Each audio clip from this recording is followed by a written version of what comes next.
Bismillahirrahmanirrahim. Assalamualaikum warahmatullahi wabarakatuh. Di sini saya mau menjelaskan materi pertemuan 11 mengenai metode pengembangan multimedia.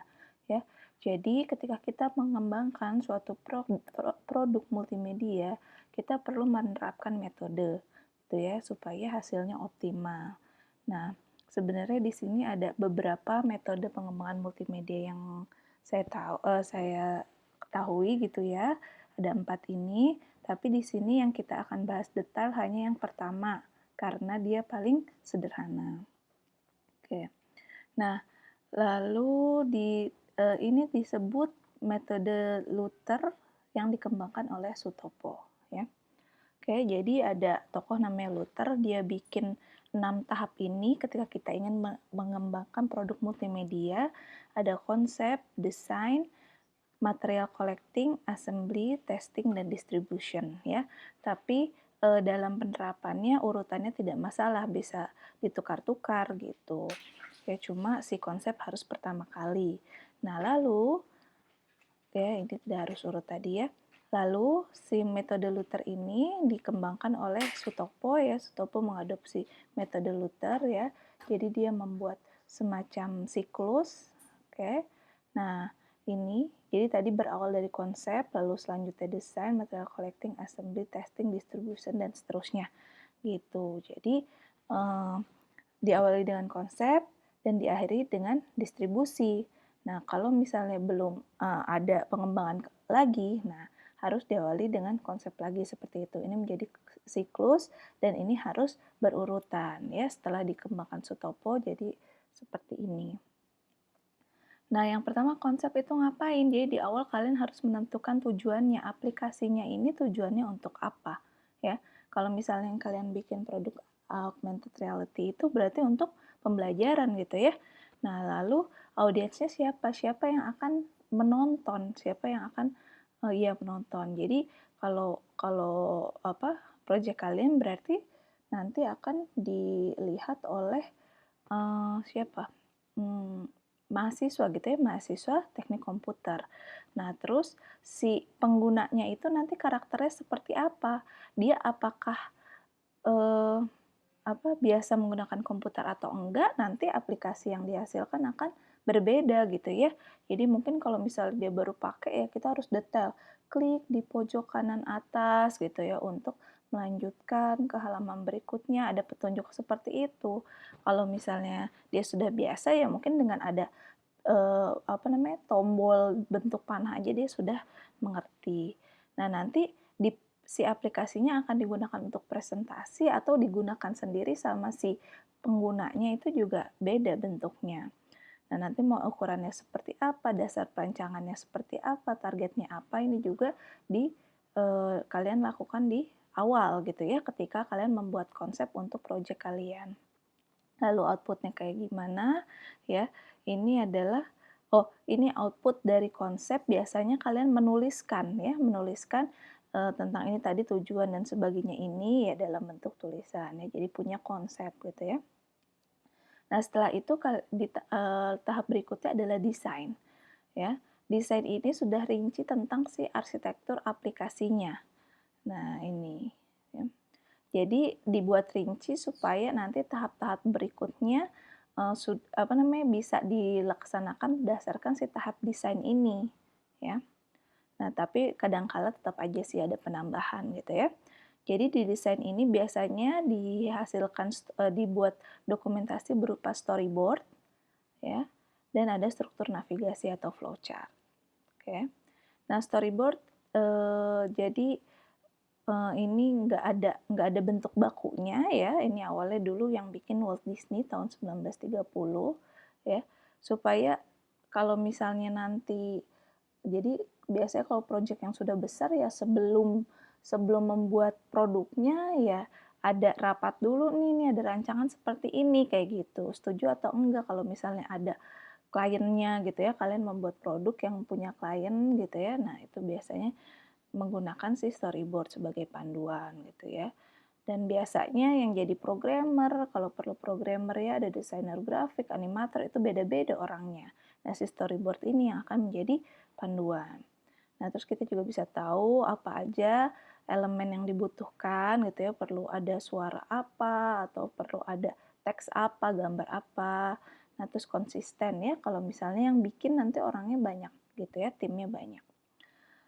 Terus juga nanti si storyboardnya misalnya kalian bikin rancangan film, nah nanti dibikinnya pakai aplikasi apa ya bisa bisa aja gitu hasilnya akan serupa.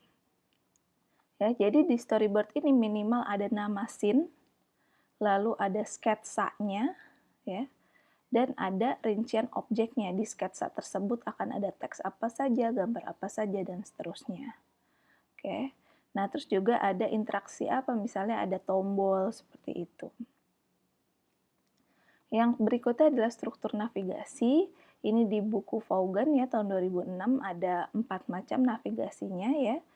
Nah, tapi jadi bisa dia bentuknya linear seperti ini, antar scene-nya tuh maju aja kayak film ya. Film misalnya film tentang apa? Film tentang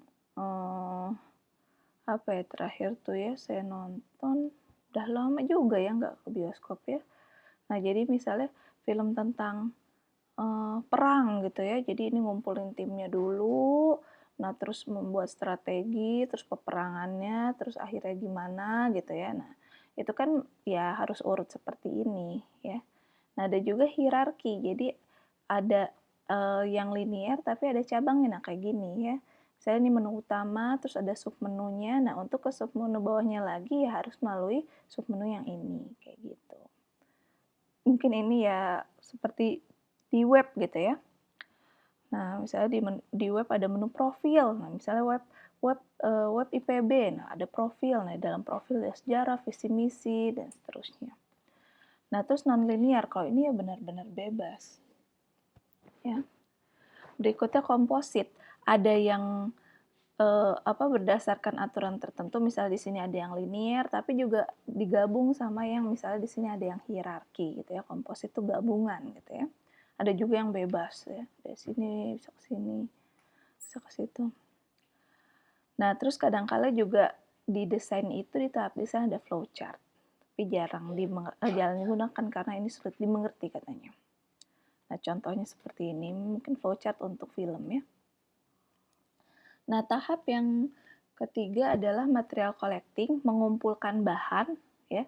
Jadi di luar yang kalian buat di aplikasi utamanya atau di luar yang kalian buat di kalau kalian AR berarti pakai Unity gitu ya. Nah, di luar situ misalnya kalian bikin gambar dulu, kalian ngumpulin gambar, ngumpulin foto, ngumpulin materi, ngumpulin animasi dan sebagainya. Misalnya kalian bikin animasi atau bikin ya animasi atau gambar 3D-nya itu di Blender. Nah, berarti itu masuk ke tahap material collecting ya.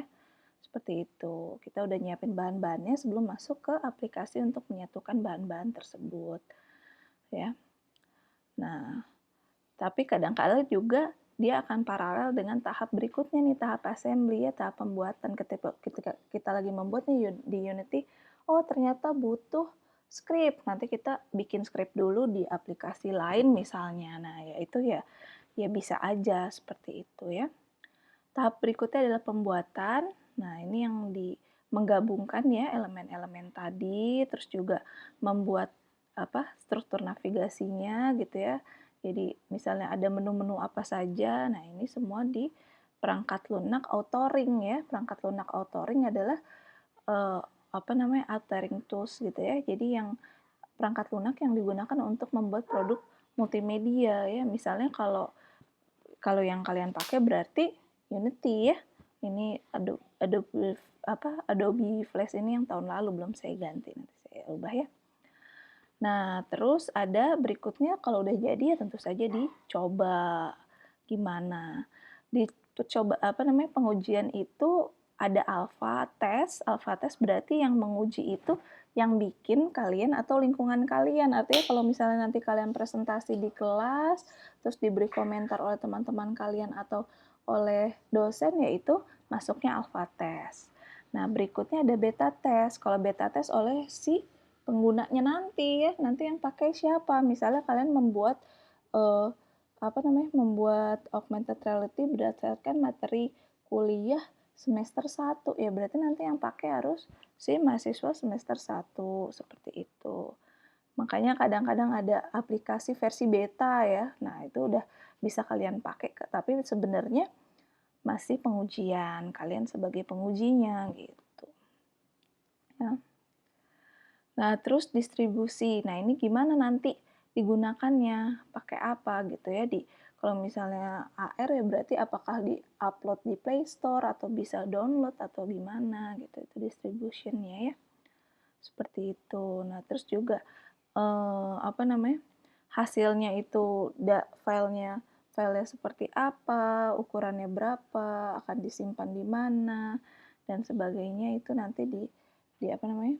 Di tahap distribusi ini seperti itu ya, format filenya apa dan sebagainya. Oke, itu saja ya. Jadi yang kalian lakukan dalam mengembangkan produk multimedia apapun ya minimal tadi 6 langkah itu ya. Pertama konsep, lalu kedua adalah material collecting, ketiga desain, keempat assembly, oh kok cuma 5 ya? Sebentar saya lihat ya.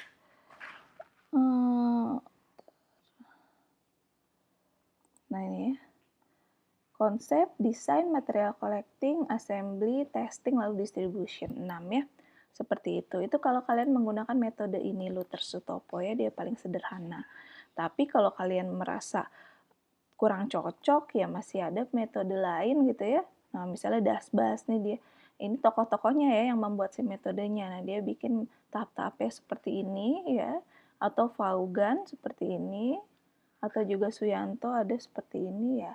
Silahkan saja gitu ya. Tapi ya tentu saja kita harus pakai metode supaya apa? Ya tadi supaya hasilnya optimal. Orang bikin metode itu kan karena apa ya? Karena udah penelitian gitu ya. Gimana nih supaya hasilnya optimal gitu. Misalnya kalian belum pernah bikin kue ya tentu saja kalian cari referensi gimana metode membuat kue gitu.